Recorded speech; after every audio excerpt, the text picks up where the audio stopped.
దేవుడితో సమానంగా హెచ్చించుకున్నాడు. ఇంకా చెప్పంటారా? అతను ఎవరు అసలు? దేవుడి చేత సృష్టించబడిన వ్యక్తి, దేవుడు కలుగజేసిన వ్యక్తి. మనం కూడా దేవుడి చేత సృష్టించబడిన ప్రజలం. దేవుణ్ణి ఆరాధించటానికి, దేవుని ప్రార్థించటానికి, దేవుని కీర్తించటానికి, మహిమపరచటానికి, ఘనపరచటానికి చేయబడిన ప్రజలం.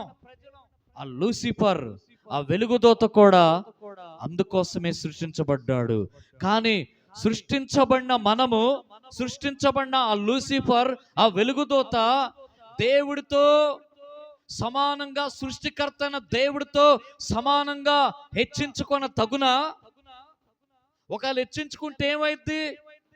ఒక తన్ను దంతాడు, ఒక తొక్కు దొక్కాడు, ఆకాశ మండలం మందున్న దురాత్మల సమూహములతో ఈనాడు లోకాన్ని పాడు చేస్తున్నాడు.